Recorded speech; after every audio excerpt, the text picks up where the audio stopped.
వచనం సమూయేలు మొదటి గ్రంథం 13వ అధ్యాయము 6వ వచనం ఆధారంగా చేసుకొని దేవుని వాక్యాన్ని మనం నేర్చుకుందాం. 13:6 ఇశ్రాయేలీలు దిగులు పడుచు వచ్చి తాము ఇరుకులోనున్నట్లు తెలుసుకొని గుహలలోను పొదలలోను మెట్టలలోను ఉన్నత స్థలములలోను కోపములలోను దాగిరి. పరిశుద్ధమైన గ్రంథమైనటువంటి బైబిల్లో మనం ఇక్కడ గమనిస్తూ ఉన్నటువంటి మాట, ఇశ్రాయేలు ప్రజలకు ఎదురైనటువంటి విపత్తును బట్టి, వారు ఎదుర్కొన్నటువంటి ప్రతికూల పరిస్థితిని బట్టి వారు ఏమి చేశారో అనేటువంటి విషయాన్ని ఇక్కడ మనం గమనిస్తూ ఉన్నాం. ఫిలిస్తీయుల బలమును బట్టి ఇశ్రాయేలీలు భయపడి వారు దాగుకొనినట్లుగా మనం గమనిస్తాం. ఇక్కడ ఫిలిస్తీయుల యొక్క సైన్యమును బట్టి వారు 30,000 రథములను 6,000 గుర్రపు రౌతులను సముద్రపు దరి నుండి ఇసుక రేణువులంత విస్తారమైన జనసమూహమును కూర్చుకొని ఇశ్రాయేలీల మీద యుద్ధం చేయడానికి బయలుదేరారు. అయితే ఇశ్రాయేలు ప్రజలలో చాలా తీవ్రమైనటువంటి భయము అనేది బయలుదేరింది. ఇక ఆ భయానికి అందరూ కూడా ఏం చేశారు అంటే, దాగుకోవడానికి వారు వెళ్ళిపోయినటువంటి స్థలాలను అక్కడ మనం స్పష్టంగా గమనించగలుగుతాం. ఇశ్రాయేలీలు దిగులు పడుచు వచ్చి తాము ఇరుకులోనున్నట్లు తెలుసుకొని ఈరోజు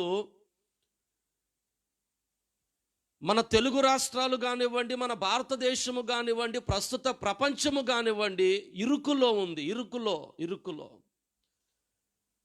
కరోనా యొక్క మహమ్మారి ఏలుబడి చేస్తూ ఉంది. ప్రతి రాష్ట్రము, ప్రతి దేశము ఇప్పుడు ఎలా ఉందంటే ఇరుకున పడినట్లుగా ఉంది. అయినప్పటికీ ఇరుకులో పడ్డాము అని ఓడిపోయాము అని అంటున్నారా? లేదు. ప్రతి వారు ఈ ఇరుకులో నుంచి ఎలా మనం బయటపడాలి, ఈ తెగులు నుంచి ఎలా మనం బయటపడాలి, ఈ విపత్తు నుంచి ఎలా మనం బయటపడాలి అని సకల విధాలుగా ప్రయత్నాలు చేస్తున్నారు. ప్రతి వారు తమ కృషిని తాము చేస్తూ ఉన్నారు. అది వాస్తవమే. ఇరుకులో పడ్డాను కాబట్టి ఇక బ్రతుకు లేదు అని అనుకుంటామా? ఇరుకులో పడ్డాము కాబట్టి ఇక లేవలేము అని అనుకుంటామా? ఇరుకులో పడ్డాము కాబట్టి ఇక మనము జీవితంలో సంతోషించలేము అని అనుకుందామా? ఇరుకులో పడ్డాము కాబట్టి నా కుటుంబంతో నేను సంతోషించలేను అని అనుకుంటామా? కాదు. ఇరుకున పడ్డా అందులో నుండి విడిపించగలిగిన మహాత్ముడైన దేవుడున్నాడు. ఏమనంటే, నేను ఇరికించబడినను ఉపాయము లేనివాడను కాను. ఇరుకులో ఉన్నా సరే ఉపాయము కలిగి ఉంటే ఖచ్చితంగా ఇరుకులో నుండి బయటపడే అవకాశం ఉంటుంది. అందుకే ప్రతి దేశము వారు ఈ ఇరుకు నుంచి బయటపడడానికి శతవిధాలుగా ప్రయత్నాలు చేస్తూ ఉన్నారు, విశ్వ ప్రయత్నాలు చేస్తూ ఉన్నారు. ఎలా ఉన్నటువంటి తెగులు నుండి బయటపడ్డము అని. అందుకోసమే ఏం చేశారు? లాక్డౌన్స్ ఏర్పాటు చేశారు. అందుకే గుర్తుపెట్టుకోండి, ఒకటి ఇంటిలోనన్నా ఉండాలి, రెండవది క్వారంటైన్లోనన్నా ఉండాలి, మూడవది ఐసోలేషన్లోనన్నా ఉండాలి, నాలుగోది సమాధిలోనన్నా ఉండాలి. 4 ఉన్నాయి ఆప్షన్లు. ఉంటే ఒకటి ఇంటిలో కాదు అంటే క్వారంటైన్ తర్వాత కాదు అంటే ఐసోలేషన్లో, కాదు అంటే 4వది సమాధిలో ఉండాలి. అందుకే నిర్ణయం మనకే వదిలేశారు. కఠినమైన చర్యలే తీసుకుంటూ ఉన్నారు. ఎందుకు నీవు దాగి ఉన్నావు? అలాగుననే బైబిల్లో కొన్ని సందర్భాలను జ్ఞాపకం చేస్తున్నాను. వారు ఎందుకు దాగి ఉన్నారో కారణాలు జ్ఞాపకం చేస్తున్నాను. సహజంగా మనిషి దాగి ఉండడానికి గల కారణాలు కొన్ని ఉంటాయి. కానీ ప్రస్తుతం మనం ఎందుకు దాగి ఉన్నాము అంటే, మనకి ఏ కీడు సోకకుండా, మనల్ని బట్టి ఎవరికి ఏ కీడు అంటకుండా, ప్రభుత్వం విధించినటువంటి ఆంక్షలను గౌరవిస్తూ వాటికి లోబడి మనం ఏం చేస్తూ ఉన్నాం? మన గృహాలలో మనము దాచబడిన వారమై, దాగిన వారమై ఉంటూ ఉన్నాం. ఇక్కడ మనం గమనిద్దాం, నేర్చుకుందాం. ఇశ్రాయేలీలు దాగి ఉండడానికి గల కారణము ఏమిటి అంటే, ఫిలిష్తీయుల బలమునకు వారు భయపడుతూ, వారి బలమునకు వారు ఏం చేశారు? భయపడుతూ వారు దాగినట్లుగా గమనిస్తున్నాం. ఎక్కడ వారు దాక్కున్నారట? గుహలలో వారు దాక్కున్నారని, పొదలలో వారు దాక్కున్నారని, మెట్టలలో వారు దాక్కున్నారని, ఉన్నత స్థలములలోను కోపములలోను వారు దాగుకొనిరి అని ఇక్కడ బైబిల్లో మనము గమనించగలుగుతూ ఉన్నాం. ఆలోచన చేయండి. ప్రతి వ్యక్తికి విపత్తు అనేది ఏదో ఒక సమయములో, ఏదో ఒక రూపములో సంభవిస్తుంది. అయితే భయపడుట అనున్నది కాదు. ఇక్కడ భద్రత కోసం మనం గృహాల్లో దాగి ఉన్నాం. భయపడుతూ దాగి ఉన్నది కాదు ఇది. గృహాలలో మనము దాగి ఉన్నాము అంటే, మన గృహాలలో మనము నివసిస్తూ ఉన్నాము అంటే భయముతో కాదు, మనకు భద్రత అది మర్చిపోకూడదు. మనము భద్రత కొరకు మనము దాగి ఉన్నాము అనే విషయం, ఓ మాటను ఎప్పుడు మనము గుర్తుపెట్టుకోవాలి. అవాంతరాలు అనేవి జీవితములో అడుగడుగున ఎదురవుతూనే ఉంటాయి. అవాంతరాలు అనేవి జీవితంలో అడుగడుగున తారసపడుతూనే ఉంటాయి. అవాంతరాలు తారసపడకుండా జీవితం ఉంటుందా? ఉండదండి. ప్రతి జీవితంలో అవాంతరాలు అనేవి తారసపడుతూనే ఉంటాయి. అయితే అవాంతరాలు తారసపడే కొద్దీ ఆత్మ సంకల్పాన్ని మనలో మనం అభివృద్ధి చేసుకోవాలి. అవాంతరాలు ఎదురయ్యే కొలది, అవాంతరాలు తారసపడే కొలది మన లోపల ఆత్మవిశ్వాసమును, ఆత్మధైర్యమును మనం ఏం చేయాలి అంటే అభివృద్ధి చేసుకోవాలి, డెవలప్ చేసుకోవాలి. ఆత్మ సంకల్పమును దృఢపరచుకుంటూ మన జీవితంలో మనం ముందుకు సాగిపోవాలి. అప్పుడు ఏం చేయగలుగుతాం? శత్రువుకు మనం భయపడం, తెగులకు మనం భయపడం, కానీ విజయము సాధించాలి అనేటువంటి పట్టుదల మనలో పెరుగుతుందండి, మనలో పెరుగుతుంది. అందుకనే అవాంతరాలు కలుగుతున్నాయని, అవాంతరాలు కలిగే కొద్దీ భయపడొద్దు. ఆత్మ సంకల్పాన్ని దృఢం చేసుకుంటూ వెళ్ళండి. విజయము సాధించలేమని ముందుగానే ఒక నిర్ణయానికి రావద్దు. అవాంతరం వచ్చింది, ఇక నేనేం సాధించలేను, అవాంతరాలు ఎదురవుతున్నాయి, ఇక నేను అభివృద్ధి చెందలేను, అవాంతరాలు ఎదురవుతున్నాయి, భవిష్యత్తు నాకు లేదు, అవాంతరాలు ఎదురవుతున్నాయి, నా పిల్లలు, నా కుటుంబ పరిస్థితి ఏమిటో అని ఒక నిర్ణయానికి ముందుగానే రామాక, అవాంతరాలు ఎదురయ్యే కొలది ఆత్మవిశ్వాసాన్ని నువ్వు కలగజేసుకుంటే ఖచ్చితంగా రేపు అనేది నీ కుటుంబానికి దీవెనకరంగా మారుతుంది. కానీ కొందరు ఏం చేస్తారు? అవాంతరాలు ఎదురవుతున్న కొలది ఆత్మవిశ్వాసాన్ని కోల్పోయి ముందుగానే ఒక నిర్ణయానికి వచ్చేస్తారు, ఇక భవిష్యత్తులో బ్రతుకు లేదు అంట. అలాంటి వారు ఎన్నడూ ఏమీ సాధించలేరు. జీవితంలో వాళ్ళు కూలబడతారు, వాళ్ళు చతికిల పడతారు. అందుకనే ప్రియ సహోదరి, సహోదరుడా, అవాంతరాలు నీకు ఎదురయ్యే కొలది, అడ్డుబంధలు నీ మార్గములో ఉన్న కొలది, ఆటంకాలు నీ జీవితంలో ఎదురవుతున్న కొలది, వాటికి నువ్వు భయపడమాక, దిగులు పడమాక, బెంబేలెత్తిపోమాక, జడియమాక, ఆత్మ సంకల్పాన్ని నీలో దృఢపరుచుకుంటూ ముందుకు సాగిపో. ప్రతి విజయం నీ పాదాల ఎదుట బానిసగా మారుతుంది, బానిసగా మారుతుంది.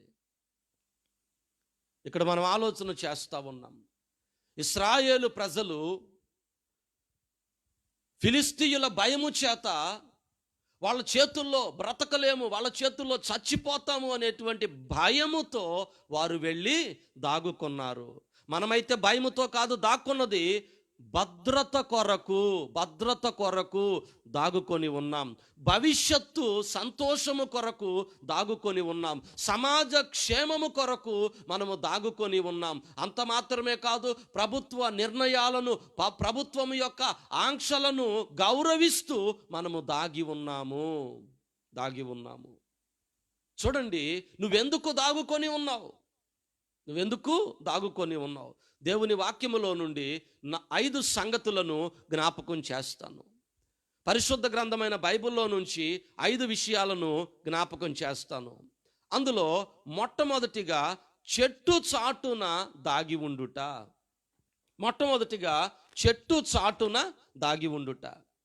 ఆది దంపతులను గురించి మనం ఆలోచన చేస్తే ఇక్కడ చెట్టు చాటున దాగిన ఒక మనుష్యుని గురించి మనం గమనిస్తాం. ఇతడు భద్రత కోసం దాగాడా? సమాజ శ్రేయస్సు కోసం దాగాడా?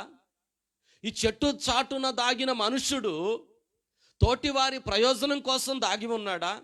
ఈ చెట్టు చాటున దాగిన మనుష్యుడు ప్రభుత్వాన్ని, ప్రభువును, దేవుణ్ణి గౌరవించడానికి దాగి ఉన్నాడా? ఈ చెట్టు చాటున దాగిన మనుష్యుడు తప్పు చేసి భయముతో దాగి ఉన్నాడా? బైబిల్ చాలా తేటగా మనకు తెలియపరుస్తుంది. ఆదికాండము 3వ అధ్యాయము వచనము నుంచి మనం గమనిద్దాం. ఆదికాండము 3వ అధ్యాయం 6వ వచనము నుండి, స్త్రీ ఆ వృక్షము ఆహారమునకు మంచిదియు కన్నులకు అందమైనదియు వివేకమిచ్చు రమ్యమైనదియునై ఉండుట చూచినప్పుడు ఆమె దాని ఫలములలో కొన్ని తీసుకొని తిని తనతో పాటు తన భర్తకును ఇచ్చెను. అతడు కూడా తినెను. అప్పుడు వారిద్దరి కన్నులు తెరవబడెను. వారు తాము దిగంబరులమని తెలుసుకొని అంజూరపు ఆకులు కుట్టి తమకు కచ్చడములను చేసుకొనిరి. చల్లపోటను ఆదామును అతని భార్యను తోటలో సంచరించుచున్న దేవుడైన యెహోవా స్వరము విని దేవుడైన యెహోవా ఎదుటికి రాకుండా తోట చెట్ల మధ్యను దాగుకొనగా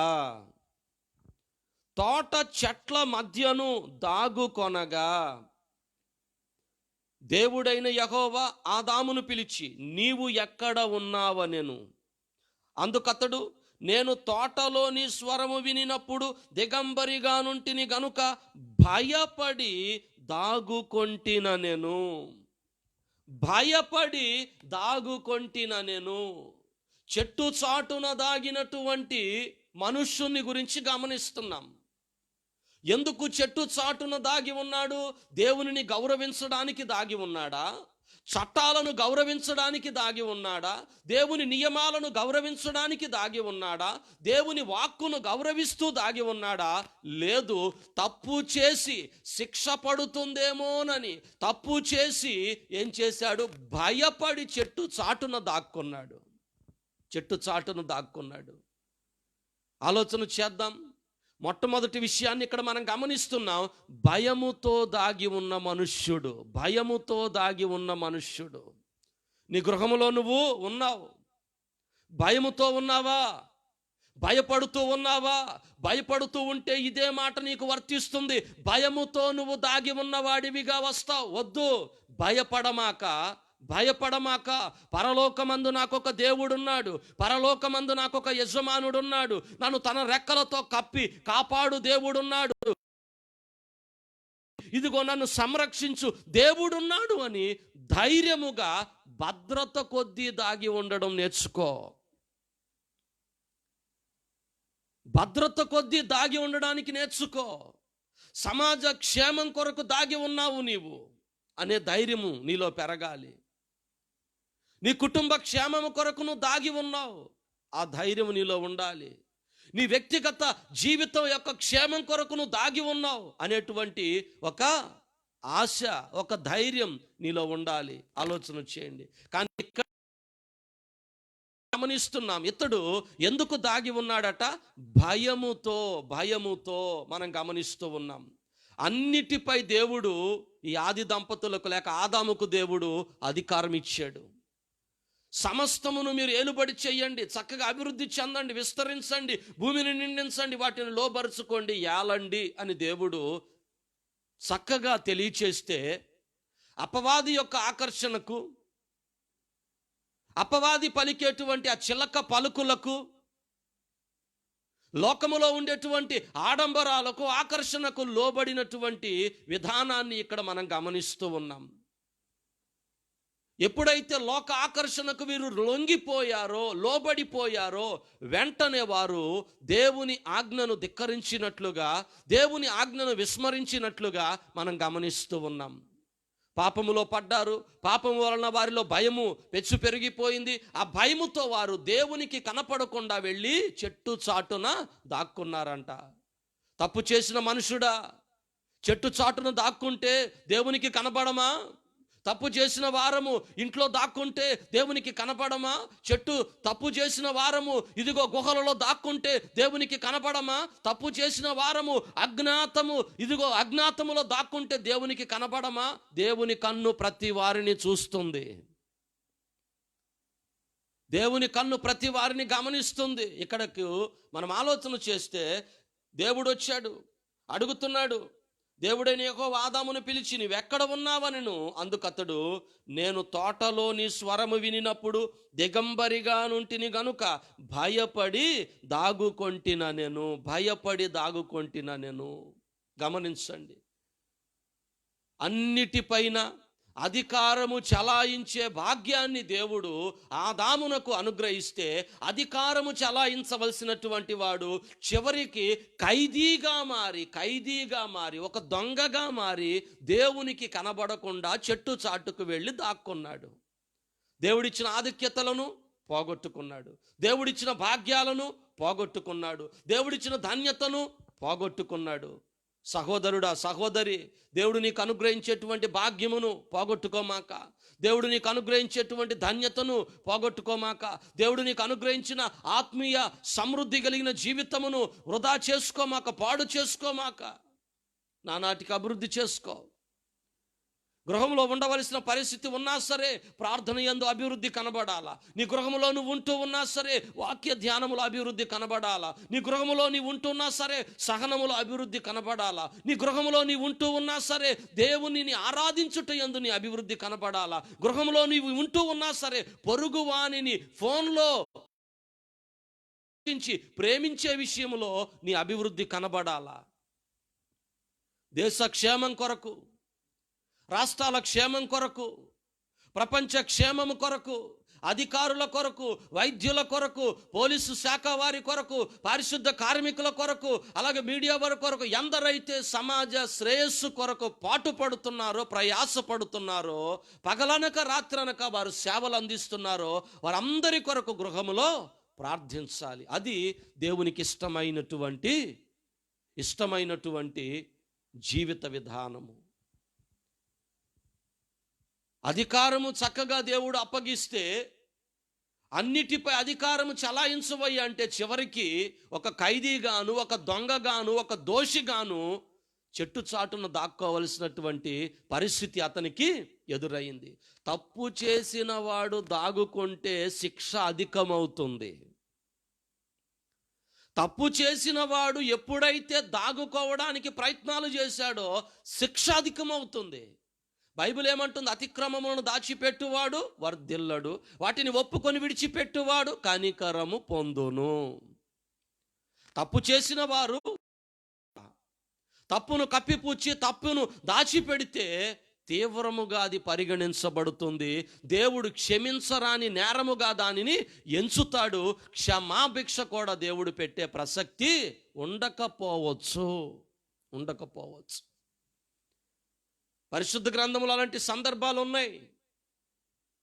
తప్పు చేసి ఎప్పుడైతే కప్పిపుచ్చాలనే ప్రయత్నం చేశారో, తప్పు చేసి ఎప్పుడైతే దాగుకోవాలనే ప్రయత్నం చేశారో, వారు చేసిన తప్పును దాచాలి అని అనుకున్నారో దేవుని శిక్షకు వారు గురి అయినట్లుగా దేవుని వాక్యములో గమనిస్తాం. అందులో భాగంగా గెహజీ అనేటువంటి ఒక వ్యక్తి ఉన్నాడు. 2వ రాజుల గ్రంథం 5వ అధ్యాయం 19 నుంచి 26 వరకు ఉన్నటువంటి వచనాలలో అతని జీవితాన్ని గురించి మనం గమనించగలుగుతాం. ఓ మంచి దైవ సేవకుడి దగ్గర శిష్యునిగా ఉన్నాడు. ఎలీషా అనేటువంటి ఓ మంచి దైవ సేవకుడు, గొప్ప దైవ సేవకుడు, మంచి ప్రార్థనాపరుడు, దేవుని పట్ల భయభక్తులు కలిగినటువంటి సేవకుని దగ్గర శిష్యునిగా ఉన్నాడు. అలాంటి వాడు దైవ సేవకుని లక్షణాలను పుణికిపుచ్చుకోవలసినటువంటి అతడు దైవ సేవకుడి యొక్క గుణగణాలను గమనించి ఇదిగో ఆ మంచి లక్షణాలను అవలంబించవలసిన వాడు ఎలాంటి వాడిగా మార్చబడ్డాడు అంటే దైవ సేవకునికి విరుద్ధమైనటువంటి లక్షణాలను కలిగి ఉన్నవాడిగా మార్చబడ్డాడు. ఆలోచన చేద్దాం. ఈ గెహజీ అనేటువంటి వాడు ఏం చేశాడు అంటే ధనము కొరకు తహతహలాడుతూ నయమాను అనేటువంటి ఓ వ్యక్తి దగ్గరికి వెళ్ళి డబ్బును కావాలి అని కోరుకున్నాడు. అది కూడా అబద్ధములు చెప్పి, అడగకపోయినా అడిగారు అని, చెప్పకపోయినా చెప్పారు అని అడిగి తీసుకోవడం. వాస్తవానికి వాళ్ళ గురువు గారు ఎలీషా గారు డబ్బులు అడిగి తీసుకురమ్మల్లా, కానీ అడిగినట్లుగా చిత్రీకరించాడు. అడిగినట్లుగా వెళ్ళి నయమాన్ను అడిగాడు. వెంటనే ఆ నయమాను ఆయనే పాపం డబ్బులు తీసుకొచ్చాడు ఇద్దామని. కాకపోతే ఎలీషా దైవజనుడు తీసుకోలా, తిరిగి తీసుకొని వెళ్ళిపోతున్నాడు. స్వస్థత పొందుకున్నాను కదా, కృతజ్ఞతగా ఒక కానుకిచ్చి వెళదాం అనుకున్నాడు. కానీ దైవజనుడు వద్దన్నాడు. అది తీసుకొని వెళ్ళిపోతా ఉన్నాడు. వెనకాల పరిగెత్తాడు అన్నమాట గెహజీ. పరిగెత్తుకొని వెళ్ళి ఆ సొమ్మును అబద్ధపు మాటలు చెప్పి తెచ్చుకున్నందున నయమానులో పోయినటువంటి కుష్ఠరోగము గెహజీలోకి దాపురించింది. గెహజీలోకి వచ్చేసింది. దైవ సేవకుడు అప్పుడు అడిగాడు, నువ్వు ఎక్కడికి వెళ్ళావు? నేను ఎక్కడికి వెళ్ళాను అయ్యా? నేను గుమ్మం బయట అటు ఇటు తిరుగుతా ఉన్నా. నువ్వు ప్రార్థన చేసుకుంటా ఉన్నావు కదా, నేను గుమ్మం బయట అటు ఇటు తిరుగుతా ఉన్నాను. నిజమా? నువ్వు ఎక్కడికి వెళ్ళలేదా? ఎక్కడికి వెళ్ళలేదయ్యా. కొందరు అంటారు అమ్మతోడు చెప్పమంటే నిజం చెప్పమంటే నిజము అమ్మతోడు. తోళ్ళు కూడా పెడతారు. ఆలోచన చేద్దాం. దైవజనుడు అన్నాడు, నువ్వెక్కడికి వెళ్ళావో నీతో పాటు నా మనసు కూడా అక్కడికి వచ్చింది. చూడండి, తప్పు చేసిన వాడు తప్పును కప్పిపుచ్చినందున తన శరీరము మీద రోగము ఏలుబడి చేయడం ప్రారంభమైంది. తన శరీరము బలహీనమైపోయింది. ఆరోగ్యవంతుడిగా ఉండవలసిన వాడు, చక్కగా దైవ సేవకునితో కలిసి ఉత్సాహంగా కొనసాగాల్సిన వాడు బలహీనపరచబడిన వాడిగా మార్చబడ్డాడు. కారణం ఏమిటి అంటే చేసిన తప్పును దాచిపెట్టి పైగా తప్పు చేయలేదని బుకాయిస్తూ ఉన్నందున చక్కగా వాక్యం చెప్పేటప్పుడు బైబిల్ దగ్గర పెట్టుకొని దేవుని మాటలను వింటూ దేవుని వాక్యాన్ని వ్రాస్తూ దేవుని నామాన్ని మహిమపరుస్తూ ఉండండి. దేవుని వాక్యాన్ని గమనిస్తూ ఉండండి. పరిశుద్ధ గ్రంథంలో మనం ఇక్కడ గమనిస్తూ ఉన్నటువంటి విషయాలు, తప్పు చేసి దానిని దాచిపెడితే శిక్ష అధికమవుతుంది అనేదే ఇక్కడ ప్రాముఖ్యమైన విషయం. అలాగుననే ఆకాను అనేటువంటి ఒక వ్యక్తి, అతడు కూడా తప్పు చేశాడు. యెహోషువ గ్రంథం 7వ అధ్యాయం 22వ వచనంలో చూస్తాం. తప్పు చేసినటువంటి ఇతడు తప్పును కప్పిపుచ్చుకునే ప్రయత్నాలు చేశాడు. మౌనంగా మిన్నగున్నాడండి. బట్ట బయలయ్యే వరకు కూడా బయటపడలేదు. చివరికి తప్పు బయటపడింది, బ్రతుకు బుగ్గిపాలైంది. తాను తన కుటుంబముతో సజీవముగా సమాధి చేయబడ్డారు ఒక గుంటలో రాళ్ల క్రింద. చూడండి, తప్పును ఒప్పుకోనందున దేహము పాడైపోయింది, తప్పును ఒప్పుకోనందున ప్రాణమే పోయింది. ప్రే సహోదరి సహోదరుడా, దేవునికి విరుద్ధంగా పాపం చేస్తా ఉన్నావేమో, నీ తోటి వారికి విరుద్ధంగా పాపం చేస్తా ఉన్నావేమో, నీ ఇంటి వారికి విరుద్ధంగా పాపం చేస్తా ఉన్నావేమో, సమాజానికి వ్యతిరేకంగా పాపం చేస్తా ఉన్నావేమో, ధర్మశాస్త్రానికి విరుద్ధంగా పాపం చేస్తా ఉన్నావేమో. ప్రభు నిన్ను హెచ్చరిస్తా ఉన్నాడు. యేసు ప్రభు నీతో మాట్లాడుతూ ఉన్నాడు. నీ తప్పును ఒప్పుకొని ఎడల ఆయన కనికర సంపన్నుడు, క్షమించువాడు, గుండెలకు హత్తుకుంటాడు. కానీ తప్పు ఒప్పుకోలేదో ఖచ్చితముగా అయినా శిక్షించువాడు దహించు అగ్ని అయ్యున్నాడు. మనం గమనిస్తూ ఉన్నాం.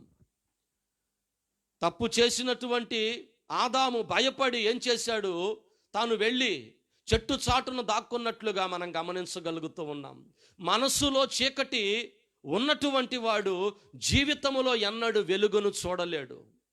ఆదాము మనసులోకి చీకటి ప్రవేశించింది, ఆదాము హృదయములోకి చీకటి ప్రవేశించింది, ఆదాము అంతరంగములోకి చీకటి ప్రవేశించింది. కాబట్టి వెలుగుమయమైన మాటలు అతనిలో నుండి రాలేవు, అతని జీవితం ఇక వెలగదు. అందుకే మనసులో చీకటి ఉందో జీవితములో వెలుగు ఉండదు, మనసులో చీకటి ఉందో జీవితంలో అభివృద్ధి ఉండదు, హృదయములో చీకటి ఉందో నీవు చేసేటువంటి ప్రయత్నాలలో ఎక్కడా కూడా సాఫల్యత ఉండదు. అందుకే నీ మనసులో ఉన్న చీకటిని, నీ ఆంతర్యములో ఉన్న చీకటిని, నీ హృదయములో ఉన్న చీకటిని, నీ మాటలలో ఉన్న చీకటిని, నీ స్వభావములో ఉన్న చీకటిని, నీ బ్రతుకులో ఉన్న చీకటిని పారద్రోలు. అప్పుడు నువ్వు వెలుగుతూ ఉంటావు యేసయ్య వెలుగు ద్వారా, వాక్యపు వెలుగు ద్వారా. మనసులో చీకటి పెట్టుకున్న నీవు, మనసంతా చీకటితో నింపుకున్న నీవు జీవితంలో ఎలా వెలగగలవు? బ్రతుకులో ఎలా వెలగగలవు? నువ్వు తేజరిల్లాలి అని ఆశ నీకుంటే, నువ్వు తేజరిల్లాలి అనేటువంటి ఆకాంక్ష నీలో ఉంటే చీకటిని నీలో నుండి పారద్రోలు. నీ మనసును దేవుని వాక్యం చేత వెలిగించుకో, నీ ఆత్మను దేవుని వాక్యం చేత వెలిగించు, నీ హృదయమును దేవుని వాక్యం చేత వెలిగించు. నీ బ్రతుకు వెలుగుతుంది, అనేకులకు యేసయ్య వెలుగును నువ్వు పంచగలుగుతావు. ఆలోచన చేద్దాం. మనసు నిండా చీకటి పెట్టుకుంటే జీవితంలో అభివృద్ధి చెందలేవు. మనసు నిండా చీకటి పెట్టుకుంటే ఎవరికి నువ్వు ఆశీర్వాదకరంగా ఉండలేవు. గమనిస్తాం, ఆలోచన చేస్తున్నాం. మొట్టమొదటిగా చెట్టు చాటున దాగి ఉండుట. చెట్టు చాటున దాగి ఉండుట. ఎందుకు చెట్టు చాటున దాగి ఉన్నాడు మనం గమనించాము. భయముతో, భయముతో, గౌరవ భావముతో కూడిన భయము కాదు. తప్పు చేశాను ఒప్పుకుందామనే భయం అయితే బాగుండేదేమో, కాదు. కప్పిపుచ్చుకునేటువంటిది, సమర్థించుకునేటువంటిది. ఇలాంటి భయాలు వద్దండి. రెండవ విషయము గానుగు చాటున దాగి ఉండుట. రెండవదిగా గానుగ చాటున దాగి ఉండుట. న్యాయాధిపతుల గ్రంథం 6వ అధ్యాయము 11వ వచనము. న్యాయాధిపతుల గ్రంథము 6వ అధ్యాయము 11వ వచనము. అందులో వ్రాయబడినటువంటి మాటను నేను మీకు జ్ఞాపకం చేస్తాను. 6వ అధ్యాయము 11వ వచనము. యెహోవా దూత వచ్చి అబియజ్రీయుడైన యోవాషునకు కలిగిన వఫ్రాలోని మస్తకీ వృక్షము క్రింద కూర్చొని ఉండెను. యోవాషు కుమారుడైన గిద్యోను మిద్యానీయులకు మరుగై ఉండునట్లు గానుగ చాటున గోధుమలను దొల్లగొట్టుచుండగా. గానుగ చాటున అంటే ఈ మనుష్యుడు గిద్యోను ఎక్కడ దాక్కొని ఉన్నాడు? గానుగ చాటున. ఎందుకొని దాక్కొని ఉన్నాడు? అనేక సందేహాలు, అనేక అనుమానాలు ఇతని లోపల నింపబడ్డాయి. ఇశ్రాయేలు ప్రజలందరూ కూడా మిద్యానీయుల భయము చేత ఇదిగో వారు ఒక్కొక్కరు ఒక్కో చోటకి పారిపోయారు, దాక్కున్నారు. ఇప్పుడు ఏం జరుగుతుందో ఏమో. నేను గనక చాటున దాక్కొని పని చేసుకుంటూ ఉంటే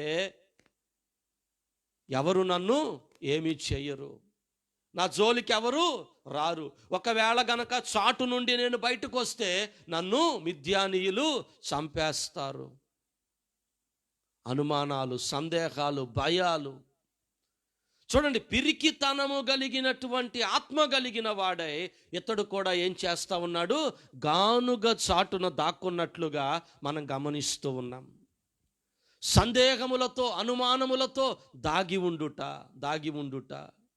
శత్రువుల బారిన పడకుండా కొందరిని రక్షించుటకు దేవుడు అతన్ని ఏర్పాటు చేసుకోవాలి అనుకున్నాడు. శత్రువుల బారిన పడినటువంటి ఇశ్రాయేలు ప్రజలను, శత్రువు బారిన పడినటువంటి తన ప్రజలను విడిపించడానికి దేవుడు ఏం చేశాడు అంటే అతన్ని ఎన్నుకోవాలి అని దేవుడు వచ్చాడు. కానీ అతడు ఏం చేస్తున్నాడు? చాటున దాక్కొని గానుగలు దొల్లగొట్టుకుంటూ ఉన్నాడు. ఈలోపు దేవుని దూత పిలుస్తా ఉన్నాడు. యెహోవా దూత అతనికి కనపడి 12వ వచనం, పరాక్రమము కలిగిన బలాఢ్యుడా, యెహోవా నీకు తోడై ఉన్నాడని అతనితో అనగా. గమనించండి. అందుకు గిద్యోను అంటున్నాడు కదా, చిత్తము నా ఏలినవాడా, యెహోవా మాకు తోడై ఉండిన ఎడల ఇదంతయు మాకేల సంభవించెను. దేవుడు మాకు తోడై ఉంటే ఇలాంటి ఇబ్బందులు మాకెందుకు సంభవిస్తాయి? దేవుడు మాకు తోడై ఉంటే మా భూమి పంట అంతా ఎందుకు నాశనం అవుతుంది? మా జీవనోపాధి అంతా ఎందుకు పాడైపోతుంది? దేవుడు మాకు తోడై ఉంటే మా పశు సంపత్తి అంతా ఎందుకు నాశనం అవుతుంది? దేవుడు మాకు తోడై ఉంటే మా జాతి అంతా భయముతో బిక్కుమంటూ ఇదిగో గృహల్లోకి కొండల్లోకి వెళ్ళి దాక్కోవలసిన పరిస్థితి ఎందుకు మాకు సంభవిస్తుంది? దేవుడు మాకు తోడై ఉంటే నాకు ఎందుకు ఈ దుస్థితి సంభవిస్తుంది? దేవుడే తోడుగా ఉంటే మరణాలు ఎందుకు? దేవుడే తోడుగా ఉంటే మా జీవనోపాధి నష్టం ఎందుకు? దేవుడే తోడుగా ఉంటే ఈ భయముతో బ్రతకవలసిన పరిస్థితి మాకెందుకు అని అంటున్నట్లుగా మనం గమనిస్తున్నాం.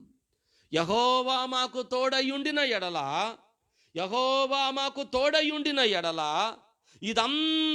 ఇదంతయు ఒకటి కాదు, రెండు కాదు, ఇదంతయు ఇన్నిన్ని మాకేలా సంభవించాయి. ఈరోజు నీ గృహంలో కూర్చొని నువ్వు అంటున్నావేమో, యేసు ప్రభు తోడుగా ఉన్నాడు, అయినా సరే ఎందుకు నాకు ఈ విపత్తు వచ్చింది? ప్రియ క్రైస్తవుడా, సహోదరుడా, దేవుడు నాకు తోడుగా ఉన్నాడు, అయినా సరే ఎందుకు నాకు ఈ ఆర్థిక ఇబ్బంది? దేవుడు నాకు తోడుగా ఉన్నాడు, అయినా సరే ఎందుకు నేను ఇలా బలహీనంగా ఉండవలసిన పరిస్థితి అని నువ్వు గిద్యోనులా ప్రశ్నిస్తున్నావేమో. అయితే దేవుడు గొప్పవాడు. ప్రతి ప్రశ్నకు తేటగా సూటిగా సమాధానం ఇవ్వగలిగిన వాడు. దేవునికి స్తోత్రం కలుగును గాక. ఈరోజు నువ్వు ఇబ్బంది పడుతూ ఉన్నావు అంటే అనేకులను ఇబ్బందుల్లో నుంచి నువ్వు బయటకు తీసుకురావడానికి ఈరోజు నువ్వు ఇబ్బంది పడుతూ ఉన్నావు. ఈరోజు నువ్వు బాధను అనుభవిస్తున్నావు అంటే అనేకులను నువ్వు బలపరిచే వ్యక్తిగా మారబోతూ ఉన్నావు. ఈరోజు దుఃఖం అనుభవిస్తున్నావు అంటే అనేకుల కన్నీళ్లను నువ్వు తొడవబోతూ ఉన్నావు. ఈరోజు ఇదిగో ప్రతికూలతల్లో నువ్వు ఉన్నావంటే అనేకులు ప్రతికూలతల్లో నుండి నువ్వు విడిపించబోతున్నావు. ఈరోజు భయముతో ఉన్నావంటే అనేకులను భయములో నుండి నువ్వు బయటకు తీసుకురాబోతున్నావు. ఇదే దేవుడు నీకు ఇచ్చే సమాధానం.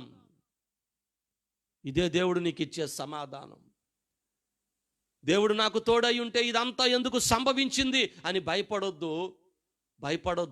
ఇది నాకు సంభవించింది, ఈ ఇబ్బంది నాకు సంభవించింది, ఈ శ్రమ నాకు సంభవించింది, ఈ దుఃఖము నాకు సంభవించింది, ఈ వేదన నాకు సంభవించింది. ఎందుకనంటే అనేకులకు నేను ఆశీర్వాదకరంగా ఉండడానికి దేవుడు నన్ను ఏర్పరచుకోవడానికే అని అనుకూలంగా ఆలోచన వచ్చాయి. చూడండి, చక్కటి మాటను అక్కడ మనం గమనించగలుగుతాం. యెహోవా ఐగుప్తులో నుండి మమ్మను రప్పించనని చెప్పుచు మా పితరులు మాకు వివరించిన ఆయన అద్భుత కార్యములన్నీ ఏమాయను. దేవుడు అద్భుతాలు చేస్తాడు కదా, ఈ కరోనా నుంచి విడిపించేయచ్చు కదా.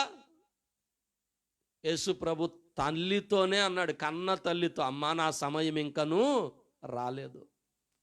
దేవుడు ఆయన సమయములో ఆయన కార్యం చేస్తాడు, మనం అనుకున్నంత మాత్రాన కాదు. గిద్యోను అన్నాడు, ఏమిటి అద్భుతాలు జరగటం లేదు? అవసరమైతే చేస్తాడు అద్భుతం. ఆయన నామము మహిమ పరచబడగలిగే సమయం వచ్చినప్పుడు చేస్తాడు అద్భుతం. నిశ్చయముగా ఇక్కడ మనం గమనిస్తాం. తరువాత వచనములో అద్భుతమైనటువంటి విషయమును చూడగలుగుతాం. యెహోవా మమ్మును విడిచిపెట్టి మిద్యానీయుల చేతికి అప్పగించెనని అతనితో చెప్పగా. దేవుడు విడిచిపెట్టలేదు. దేవుడు శ్రమలకు నిన్ను అప్పగించలేదు. దేవుడు తెగులుకు నిన్ను అప్పగించలేదు. దేవుడు బలహీనతలకు నిన్ను అప్పగించలేదు. అప్పగించాడు అని నువ్వు అనుకుంటున్నావు, అప్పగించలేదు. అంతటా యెహోవా అతని తట్టు తిరిగి బలము తెచ్చుకొని వెళ్ళి మిద్యానీయుల చేతిలో నుండి ఇశ్రాయేలీయులను రక్షించుటకు నిన్ను పంపిన వాడను నేనే అని చెప్పగా. చూడండి, అక్కడ మంచి మాటను మనం గమనిస్తాము. నేనే అని చెప్పగా అతడు, చిత్తము నా ఏలినవాడా, దేని సహాయము చేత నేను ఇశ్రాయేలును రక్షించగలను? నా కుటుంబం మనష్య గోత్రములో ఎన్నిక లేనిదే, నా పితరుల కుటుంబంలో నేను కనిష్ఠుడనై ఉన్నానని ఆయనతో చెప్పాను. అందుకు యెహోవా, అయిననేమి, నువ్వు బలహీనుడవైతే ఏమిటి, నీ కుటుంబం తక్కువ కుటుంబం అయితే ఏమిటి, నీ గోత్రం తక్కువ గోత్రం అయితే ఏమిటి, నేను నీకు తోడై ఉన్నాను, సైన్యములకు అధిపతియగు యెహోవానైన నేను నీతో ఉన్నాను. నువ్వెందుకు భయపడుతున్నావు? భయపడమాక, ధైర్యముగా ఉండు, నువ్వు పరాక్రమము కలిగిన బలాఢ్యుడవైన మనుష్యుడవు అని దేవుడు భయపడుతున్నటువంటి అతనిని ధైర్యపరిచాడు, బలపరిచాడు. అతడు ఒక పిరికివాడే, కానీ ఒక పరాక్రమము కలిగిన బలాఢ్యుని వంటి మనుషునిగా దేవుడు అతనిని తయారు చేసినట్లుగా మనము గమనించగలుగుతూ ఉన్నాం. ఆలోచన చేయండి, ఇక్కడ రెండవ విషయంగా మనం చూడగలుగుతూ ఉన్నాము. అది ఏమిటి అంటే గానుగ చాటున దాగి ఉన్న మనిషి. గానుగ చాటున దాగి ఉన్న మనిషిని గురించి ఇక్కడ మనం చూస్తున్నాం అన్నమాట. గానుగ చాటున ఈ వ్యక్తి దాగి ఉన్నట్లు మనం చూస్తున్నాం. అయితే ఇతడు వాస్తవానికి పిరికివాడైనప్పటికీ, కానీ దేవుడు ఏం చేశాడు, ఇతన్ని ఒక బలాఢ్యునిగా మలచి, ఒక బలాఢ్యునిగా తయారు చేసి, అనేకులను బలపరిచేవానిగా, అనేకులను విడిపించేవానిగా, అనేకులకు ఆశీర్వాదకరమైన వ్యక్తిగా ఇతన్ని మార్చాడు. ఈరోజు నీవు దాగి ఉన్నావు, అయినా సరే భయపడుతూ ఉన్నావేమో, కానీ భయపడొద్దని దేవుడు చెబుతూ ఉన్నాడు. నువ్వు బలవంతుడైన వ్యక్తివి, అనేకులను బలపరిచే వ్యక్తివి. నువ్వు భయపడొద్దు. ఇదిగో నువ్వు బయటికి రాబోతున్నావు, ఒక సమయం రాబోతుంది, ఒక పరిస్థితి ఇదిగో మంచిగా మార్చబడబోతుంది. ఆ రోజు నువ్వు బయటకు వస్తావు, బలము పొందుకోబోతున్నావు, అనేకులను దేవుని పేరట బలపరచబోతున్నావు. ఆ సమయం ఆసన్నమయ్యే వరకు నీవు దేవుని సన్నిధిలో దాగి ఉండు. దేవునికి మహిమ కలుగును గాక. అందరం ప్రభువుకు స్తోత్రం చెల్లిద్దాం. హల్లెలూయా. ఈ సమయంలో ఇక్కడ మనం గమనిస్తూ ఉన్నటువంటి విషయం, దేవుడు జయం ఇవ్వాలి అంటే, దేవుడు విజయం ఇవ్వాలి అంటే విషయాన్ని గుర్తుపెట్టుకోండి. బలహీనులు బలమైన వ్యక్తులుగా మారాలన్నా, శక్తిహీనులు శక్తిమంతులుగా మార్చబడాలి అన్నా, ఎందుకు ఉపయోగము లేని వారు ఉపయోగకరంగా మార్చబడాలన్నా, అపజయపు బాటలో వెళుతున్న వారు విజయ పదములో సాగిపోవాలన్నా ఒక విషయం, అదేమిటి అంటే, నీవు దేవుని ఆధీనములో ఉంటే విజయం నీ సొంతం అవుతుంది. నువ్వు దేవుని ఆధీనములో ఉంటే విజయం నీ సొంతం అవుతుంది. అది మనం గుర్తుపెట్టుకోవాలి. అహంకారంతో బ్రతికేవాడికి సరైన బ్రతుకుండదు. అసూయతో బ్రతికేవాడికి సరైన నిద్ర ఉండదు. అనుమానంతో బ్రతికేవాడికి అసలు బ్రతుకే ఉండదు. గుర్తుపెట్టుకోండి. అహంకారంతో బ్రతికేవాడికి మిత్రులుండరు. అసూయతో బ్రతికేవాడికి నిద్ర ఉండదు. అనుమానంతో బ్రతికేవాడికి, సందేహాలతో బ్రతికేవాడికి అసలు బ్రతుకే ఉండదు. అందుకేనండి, అనుమానాలతోనూ, సందేహాలతోనూ, అహంకారముతోనూ, అసూయతోనూ బ్రతకండి. బలపరిచే దేవుడున్నాడని నమ్మి భారమంతా ఆయన మీద వేయండి. నువ్వు బలవంతుడివిగా, బలవంతురాలిగా మారతావు. నిన్ను బట్టి అనేకులు బలవంతురాళ్ళుగా ప్రభువు మహిమ కొరకు మార్చబడతారు. ఆలోచన చేద్దాం. ఎప్పటికప్పుడు ధైర్యం కలిగిన వారమై దేవుని మహిమ కొరకు నడిచేవారిగా మనము ఉండాలండి. పరలోకపు తండ్రి ఏమి నేర్పిస్తూ ఉన్నాడు నీకు? నువ్వు ఆరాధిస్తున్న, సేవిస్తున్న పరలోకపు తండ్రి ఏమి నేర్పించాడు నీకు? నడక మాత్రమే నేర్పించాడా? ఎలా నడవాలో నేర్పించాడా? ఎలా మాట్లాడాలో నేర్పించాడా? అంత మాత్రమేనా? కాదు. నీవు సేవిస్తున్న తండ్రి నీకు నడక మాత్రమే కాదు, కానీ సవాళ్ళను ఎదుర్కొనే గొప్ప జీవిత విధానము కూడా నీకు నేర్పించాడు. సవాళ్ళను ఎదుర్కొనే గొప్ప జీవిత విధానము కూడా పరలోకమందున్న తండ్రి వాక్యం ద్వారా నీకు నేర్పించాడు. ఆలోచన చేయి. ఎంత పెద్ద సవాలుని ఎదుట ఉన్నా సరే ధైర్యంగా ఎదుర్కోగలిగిన శక్తి సామర్థ్యాలు ప్రియ సహోదరుడి నీలో ఉన్నాయి, ప్రియ సహోదరి నీలో ఉన్నాయి. అలాంటి కృప దేవుడు నీకు ఇచ్చాడు. నువ్వు పరాక్రమం కలిగిన బలార్జుడవైన మనుష్యుడవు. భయపడొద్దు, దిగులు పడొద్దు. సందేహాలతో అనుమానాలతో జీవితాన్ని ఛిద్రం చేసుకోమాక, ఖచ్చితంగా నిన్ను అనేకులకు దీవెనకరంగా, నిన్ను అనేకులకు ఆశీర్వాదకరంగా దేవుడు నిలబెడతాడు, నియమిస్తాడు, వాడుకుంటాడు. దేవునికి స్తోత్రం కలుగును గాక. మూడవదిగా కొండ గుహలలో దాగి ఉండుట. మొట్టమొదటి విషయము చెట్టు చాటున దాగి ఉండుట, రెండవ విషయము గానుగ చాటున దాగి ఉండుట, మూడవ విషయము కొండ గుహలలో దాగి ఉండుట. కొండ గుహలలో దాగి ఉండుట. మొదటి సమూయేలు గ్రంథం 22వ అధ్యాయం 4వ వచనం. మొదటి సమూయేలు గ్రంథం 22వ అధ్యాయము పరిశుద్ధ గ్రంథాలు చక్కగా తెరచి మీరు చూడండి. 4వ వచనం అందులో వ్రాయబడిన మాట, అతని యొద్దకు వారిని తోడుకొని పోగా దావీదు కొండలలో దాగియున్న దినములు వారు అతని యొద్ద కాపురం ఉండిరి. ఇక్కడ దావీదు జీవితాన్ని గురించి మనం గమనిస్తూ ఉన్నాం. ఈ దావీదు అని బైబిల్ తెలియపరుస్తూ ఉందంటే రాజైన దావీదు. ఎందుకనంటే దేవుడు అభిషేకించాడు.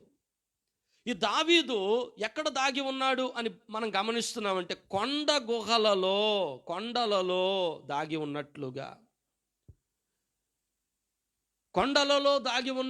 మనం ఇక్కడ గమనిస్తూ ఉన్నాం. పైభాగంలో వ్రాయబడింది అదుల్లాము గుహలో.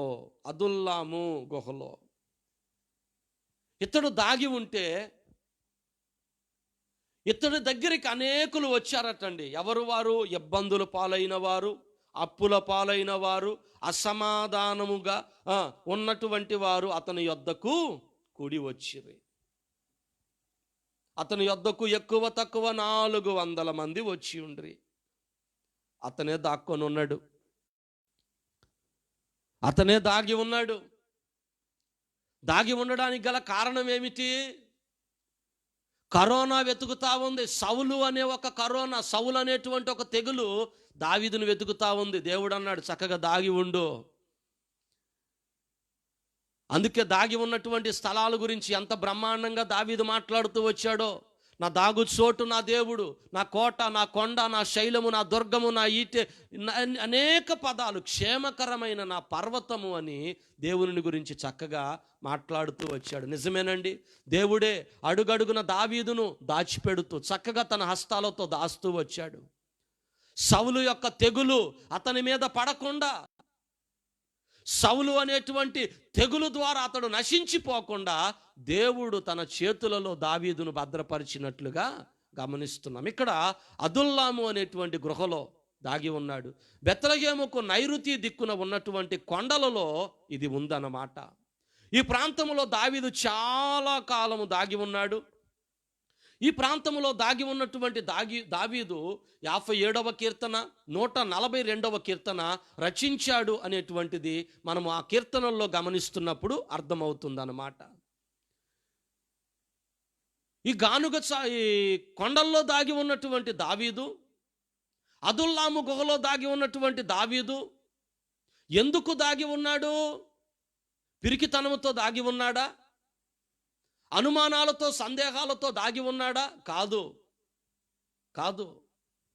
ఎందుకు దాగి ఉన్నాడు అంటే దేవుని భయముతో దాగి ఉన్నాడు. దేవుని భయముతో. ఒక వ్యక్తిని కొట్టి చంపడము అనేది దావీదుకు పెద్ద విషయమేమి కాదు. తనను తరుముతున్న సౌలును చంపడము అనేది దావీదుకు పెద్ద ఇబ్బంది కాదు. ఖచ్చితంగా సౌలును చంపగలడు. కానీ దైవ భయము అనగా మనుషునికి హాని కలగజేయడానికి ఏ రోజు ముందుకొచ్చేవాడు కాదు. ఎవరు? దావీదు. దేవుని సేవిస్తున్న, దేవుని ఆరాధిస్తున్న, దేవుని అనుసరిస్తున్న వారి మీదకి ఎన్నడూ తిరుగుబాటుకు వెళ్ళేవాడు కాదు. అందుకేనండి దేవుని భయముతో వెళ్ళి ఆ అదుల్లాము గుహలో దాగి ఉన్నాడు. అయితే ఒక అద్భుతమైన విషయం చెబుతాను. ఈ దాగిన కాలమే ఎన్నో అద్భుతాలకు ప్రణాళికలను తయారు చేసుకున్నాడు దావీదు. నిశ్చయంగా నీవు నీ గృహములో దాగి ఉండి ఏం చేస్తుంటావు? పిరికితనముతో భయపడమాక, ఇదిగో భవిష్యత్తు కొరకు అద్భుతమైన ప్రణాళికలు రచించు. ఇదిగో భవిష్యత్తులో బిడ్డల జీవితం ఎలా ఉండాలి, నా కుటుంబం ఈ రీతిగా ఉండాలి, ప్రభువు మహిమ కొరకు నేను ఎలా ఉండాలి, ఇదిగో దేవుని సన్నిధి కొరకు ఇలా ప్రయాసపడాలి, సమాజం కొరకు ఇలా పాటుపడాలని మంచి ప్రణాళికలు రచించుకో. అవసరమైతే వ్రాసి పెట్టుకో. అంతేగాని ఊరకే ఖాళీగా ఉంటూ సమయాన్ని పాడు చేసుకుంటూ ఉండమాక. బైబిల్ అంటుంది సమయమును సద్వినియోగం చేసుకో. లాక్డౌన్లో కూడా సమృద్ధిగా నా సమయాన్ని దేవుని మహిమ కొరకు సద్వినియోగం చేసుకుంటున్నా. లాక్డౌన్లో కూడా సమయమును పోనివ్వటల్లా సద్వినియోగం చేసుకొని ప్రభువు మహిమ కొరకు జీవిస్తా ఉన్నా. ప్రియ సహోదరి సహోదరుడా, ఆశ్చర్యకరమైన అద్భుతమైన ప్రణాళికలు తయారు చేసుకో. దిగులుతో, చింతతో, ఆందోళనతో కృంగిపోయే కంటే భవిష్యత్తు కొరకు మంచి ప్రణాళికలు తయారు చేసుకో. దేవుని కొరకు ఎలా నడవాలనుకుంటున్నావో వ్రాసి పెట్టుకో. దేవుని కొరకు ఏమేమి చేయాలనుకుంటున్నావో వ్రాసి పెట్టుకో. సమాజం కొరకు నువ్వు ఎలా చేయాలనుకుంటున్నావు వ్రాసి పెట్టుకో. ఇరుగు పొరుగు వారి విషయంలో నువ్వు ఎలా ఉండాలనుకుంటున్నావు వ్రాసి పెట్టుకో. నీ కుటుంబీకుల విషయంలో, రక్త సంబంధుల విషయంలో, స్నేహితుల విషయంలో ఎలా మసలుకోవాలనుకుంటున్నావో వ్రాసి పెట్టుకో. మంచి ప్రణాళికలను తయారు చేసి పెట్టుకో. అదే దావీదు చేసిన పని. బలహీనులైనటువంటి వారిని, అప్పుల పాలైనటువంటి వారిని, అసమాధానముతో ఉన్నటువంటి వారిని దేవుని కొరకు ఎలా మలచాలో అనే ఆలోచన చేసి దేవుని మహిమ కొరకు ఆశ్చర్యకరమైనటువంటి వారిగా వారందరినీ మలిచాడు. ఉపయోగము లేనటువంటి వారిని, ప్రయోజనము లేనటువంటి వారిని ప్రావీణ్యత కలిగిన వారిగా, యుద్ధ ప్రావీణ్యులనుగా తయారు చేసేసాడు దావీదు. దాగుకున్న కాలం నిశ్చయముగా నీ గృహములో నువ్వు దాగి ఉన్న కాలం, దేవుని మహిమ కొరకు నువ్వు ఎలా అభివృద్ధి చెందుతున్నావో ఒక్కసారి నిన్ను నీవు పరిశీలన చేసుకో, పరీక్షించుకో. నిశ్చయమండి అది. అంతేగాని దాగుకున్న నీవు ఎవరి మీద పగ తీర్చుకోవాలా, ఎలా పగ తీర్చుకోవాలా, ఎవరిని ఎన్నెన్ని మాట్లాడాలా, బయటికి రాగానే ఎవరి మీదకి వెళ్ళిపోయి దుమ్ము దులిపేయాలా, ద్వేషానికో, పగకో, ప్రతీకారానికో నీ మనసును అప్పగించమాక. ఈ ప్రపంచంలో ఎప్పటికీ ద్వేషాన్ని ద్వేషంతో పరిష్కరించలేం. ఈ ప్రపంచంలో ఎన్నటికీ ద్వేషాన్ని ద్వేషముతో పరిష్కరించలేం. కానీ ప్రేమ సహనముతో పరిష్కరించగలుగుతాం. దావీదు ఎందుకు వెళ్ళి దాగుకున్నాడు? సహనాన్ని పెంచుకోవడానికి వెళ్ళి గుహలో దాక్కున్నాడు. లేకపోతే సౌలు విసిరిన ఈటెనే తీసుకొని సౌలును పొడిచి చంపగలిగిన వాడు.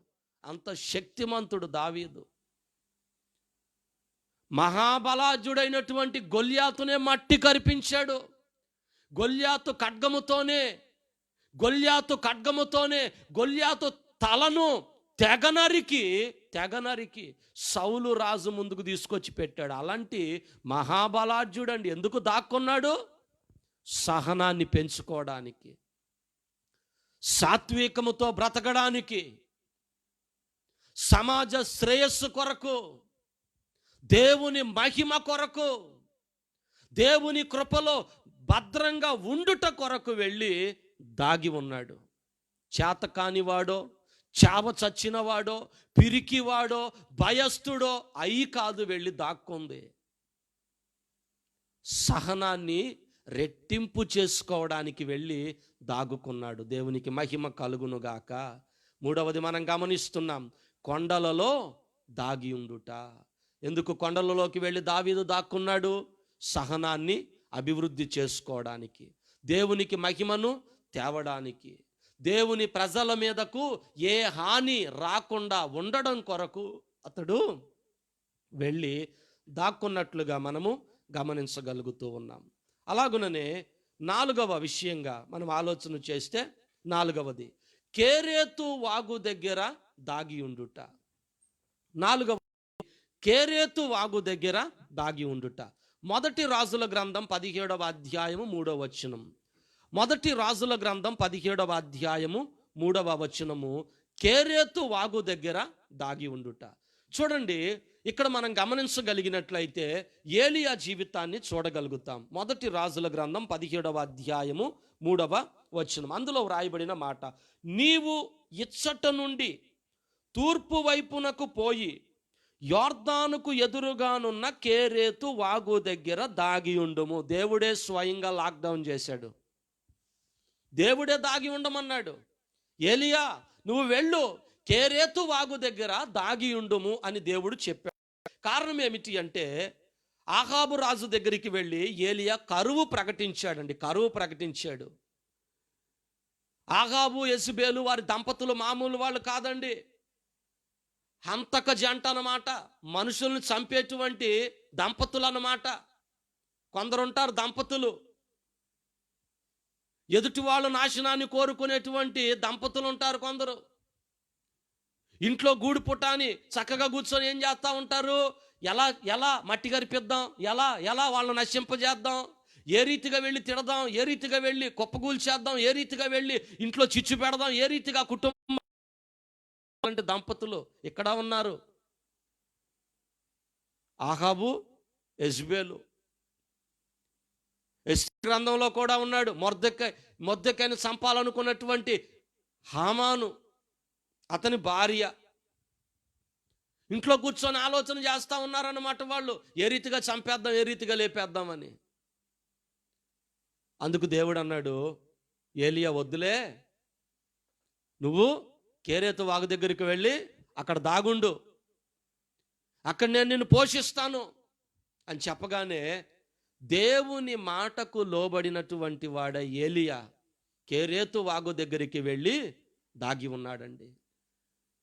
మానవాతీతమైన రీతిలో ఏలియా అవసరాలను దేవుడు సమకూర్చాడు. మానవాతీతమైన రీతిలో ఏలియా అక్కరలను దేవుడు తీర్చాడు. కాకోలములను పంపించి దేవుడు ఏలియా అవసరతలను తీర్చాడు. నిజమే, ఈ లాక్డౌన్ కారణంగా, ప్రస్తుత పరిస్థితుల కారణంగా అనేక మంది దైవ సేవకులకు ఇబ్బంది కలుగుతుంది. ఆ ఇబ్బంది కలిగినటువంటి వారు ఉంటారు. అయినా సరే సేవకుల యొక్క నమ్మకం ఏమిటి అంటే, అలనాడు ఏలియాను కాకుల ద్వారా పోషించిన దేవుడు నేడు సజీవుడు, నేడు కూడా పోషించగలడు. అదే నమ్మకం అండి సేవకులకు. సేవకులకు మాత్రమే కాదు, నేను చెబుతున్నాను, దేవుని అనుసరించే ప్రతి క్రైస్తవునికి ఇదే నమ్మకం ఉండాలి. అలనాడు కాకోలముల ద్వారా కేరేతు వాగు దగ్గర దేవుడు ఏలియాను పోషించినట్లుగా ఖచ్చితంగా ఈరోజు నన్ను, నా కుటుంబమును ఆయన పోషించడానికి సజీవుడై ఉన్నాడు. ఆయన సజీవుడు. ఇక్కడ ఎందుకు ఏలియా దాగి ఉన్నాడు? దేవుని మాటను గౌరవించి, దేవుని మాటకు లోబడి, దేవుని మాటకు విధేయత చూపించి కేరేతు వాగు దగ్గర దాగి ఉన్నాడు. ఈరోజు మనం ఇంటిలో ఎందుకు దాగి ఉన్నాం?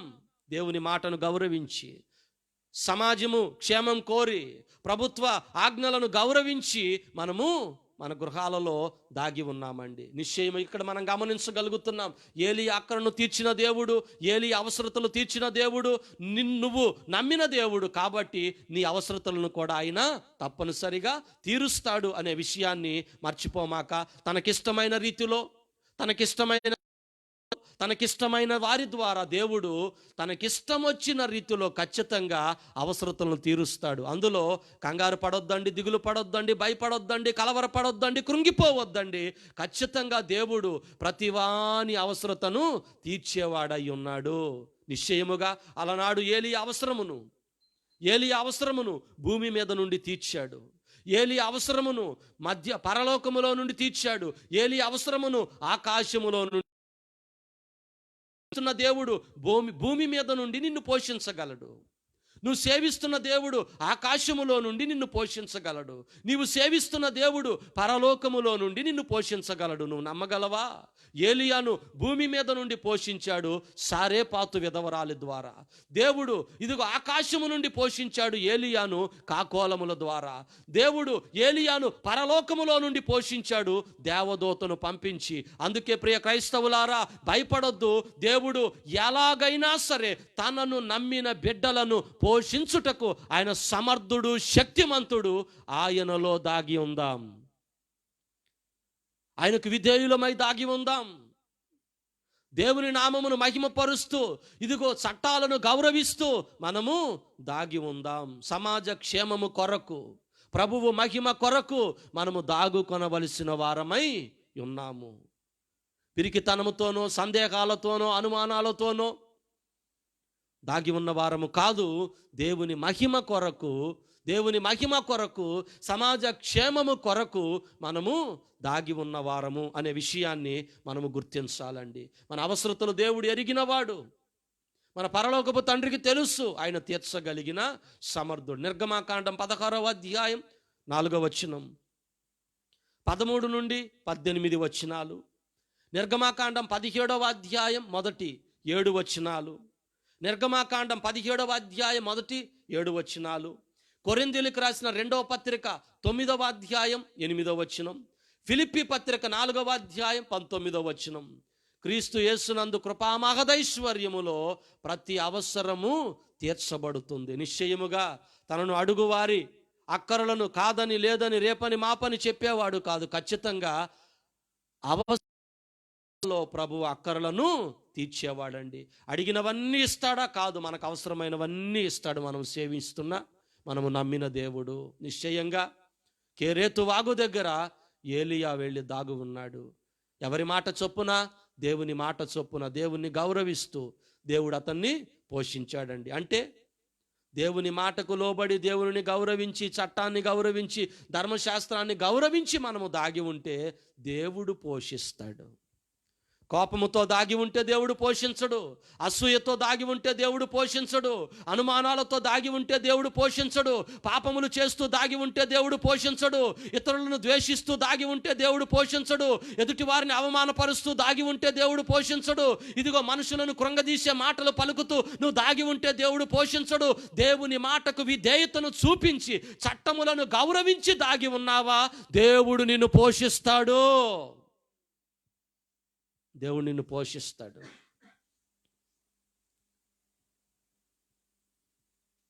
ఐదవదిగా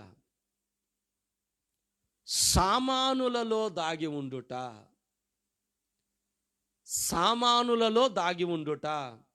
మొదటి సమూయేలు గ్రంథం 10వ అధ్యాయం 22వ వచనం. మొదటి సమూయేలు గ్రంథం 10వ అధ్యాయం 22వ వచనం. అక్కడ సౌలును గురించి మనం గమనిస్తాం. 10వ అధ్యాయం 22. కావున వారు ఇక్కడికి ఇంకొక మనుష్యుడు రావలసి ఉన్నదా అని యెహోవా యొద్ద విచారణ చేయగా, యెహోవా ఇదిగో అతడు సామానులో దాగి ఉన్నాడని సెలవిచ్చెను. ఎక్కడికి వెళ్ళి దాక్కున్నాడటండి? సామానుల్లో.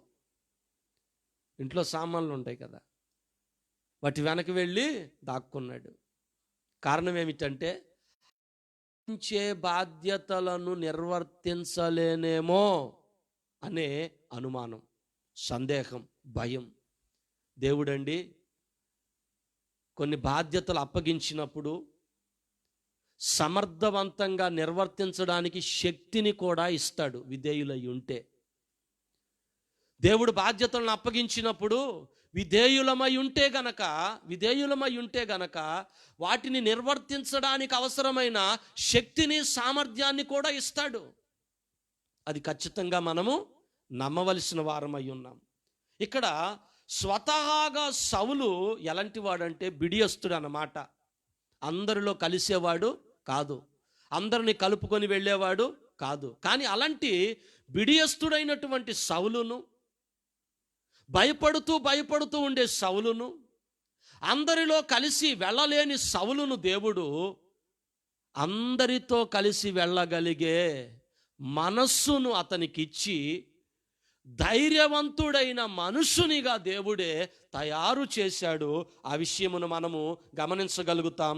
చూడండి ఒక్కసారి 6వ వచనములో, యెహోవా ఆత్మ నీ మీదికి బలముగా దిగి వచ్చును, నీవు వారితో కలిసి ప్రకటన చేయుచుండగా నీకు క్రొత్త మనస్సు వచ్చును, దేవుడు నీకు తోడుగా నుండును గనుక ఈ సూచనలు నీకు సంభవించిన తరువాత నీకు మంచిదని తోచిన దానిని చేయుము. దేవుడు ఆశ్చర్యకరంగా సౌలుకు నూతన మనసు ఇచ్చాడు. మనసు, అందరితో మాట్లాడగలిగే మనసు, అందరిలో ధైర్యంగా ఉండగలిగే మనస్సును, అందరినీ కలుపుకొని ముందుకు వెళ్ళగలిగే నూతన మనసును దేవుడు అనుగ్రహించాడు. బాధ్యత దేవుడు అప్పగిస్తే దానిని నిర్వర్తించగలిగే శక్తి సామర్థ్యాలను కూడా దేవుడు నీకు ఇస్తాడు. కానీ అప్పగించిన బాధ్యతలను నిర్లక్ష్యం చేస్తే దేవుడు సామర్థ్యం ఇవ్వడు, శక్తినివ్వడు, కృపనివ్వడు. నిర్వర్తించగలను అని అన్నావా, శక్తి సామర్థ్యాలు దేవుడిస్తాడు. నేను నిర్వర్తిస్తాను అని నువ్వు చెబుతావా, దేవుడు కృపనిస్తాడు. దేవుడు అప్పగించింది నేను నిర్వర్తిస్తానని చెబుతావా, దేవుడు నీకు మహద్భాగ్యాన్ని ఇస్తాడు. నిశ్చయంగా నీకు అప్పగించబడిన వాటిలో నమ్మకస్తురాలిగా నువ్వు వెళ్ళగలిగితే దేవుడు నీకు కావలసిన సమస్తమును సమకూర్చి నీ కొరకు, నీ కుటుంబ మేలు కొరకు జరిగించగలిగిన సమర్థుడు, శక్తిమంతుడై ఉన్నాడు. ఆలోచన చేద్దాం. గొప్పగా బ్రతకడానికి ఆస్తిపాస్తులు అక్కరలా. ఆస్తిపాస్తులు మాత్రమే కాదు, గుండెల్లో గుప్పెడు ధైర్యం ఉంటే, గుండెల్లో గుప్పెడు సమర్పణ ఉంటే, గుండెల్లో గుప్పెడు త్యాగం చేయాలనే ఆశ ఉంటే చాలు. అందరికంటే ఘనముగా నీవు నీ కుటుంబంతో కలిసి బ్రతకగలవు. ఆలోచన చేద్దాం. దాగి ఉండుట. నీవెందుకు దాగి ఉన్నావు? భయముతో దాగి ఉన్నావా? పిరికితనముతో దాగి ఉన్నావా? రేపేం జరుగుతుందో అని ఆందోళన, కంగారు, చింత, ఆవేదనతో దాగి ఉన్నావా? లేకపోతే ప్రభుత్వాన్ని గౌరవించి, ప్రభువైన దేవుణ్ణి గౌరవించి దాగి ఉన్నావా? ఎందుకు దాగి ఉన్నావు? దేవుని పిల్లలమైన మనము దాగి ఉండగలిగితే, దేవునిలో దాగి ఉండగలిగితే, దేవుని కృపలో దాగి ఉండగలిగితే దేవుడు మనల్ని బహుగా ఆశీర్వదించగలిగిన వాడు. 5 విషయాలు మనం గమనిస్తూ వచ్చాం. మొట్టమొదటిగా, చెట్టు చాటున దాగిన మనుషుడు భయముతో దాగి ఉన్నాడు. గానుగు చాటున దాగిన మనుషుడు సందేహాలతో దాగి ఉన్నాడు. అలాగుననే 3వదిగా మనం గమనించాం, కొండలలో దాగి ఉన్న మనుషుడు సహనాన్ని పెంచుకోవడానికి దాగి ఉన్నాడు. సామానులలో దాగిన మనుషుడు ఎందుకు దాగి ఉన్నాడు?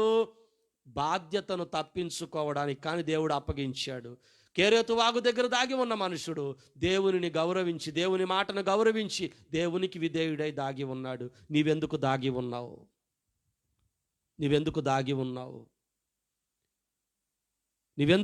ఉన్నావు? సమాజ క్షేమాన్ని కోరే నువ్వు దాగి ఉన్నావా? ప్రభుత్వ చట్టాలను గౌరవిస్తూ దాగి ఉన్నావా? నీవు సేవిస్తున్న దేవునిని మహిమపరచుటకే దాగి ఉన్నావా? దేవుని ఆజ్ఞలను ఇదిగో చక్కగా గైకొనడానికే నువ్వు దాగి ఉన్నావా? లేక భయముతో దాగి ఉన్నావా? పిరికితనముతో దాగి ఉన్నావా? చింత, ఆందోళన, అసూయ, ద్వేషంతో దాగి ఉన్నావా? నువ్వెందుకు దాగి ఉన్నావు? నీవు పరిశీలించుకో. దేవుని మాటల వెలుగులో నీవు మార్చుకో. నీ జీవితాన్ని ప్రభువుకు సమర్పించు. గొప్పగా బ్రతకడానికి, ఘనంగా బ్రతకడానికి, ఉన్నతంగా బ్రతకడానికి ఆస్తిపాస్తులే అక్కరలేదు. గుండెల్లో గుప్పెడంతా సమర్పణ, ధైర్యము, త్యాగము ఉండగలిగితే ఘనంగా నువ్వు నీ కుటుంబంతో బ్రతకగలవు. ఖచ్చితంగా అలా బ్రతకడానికి ఇష్టపడదాం.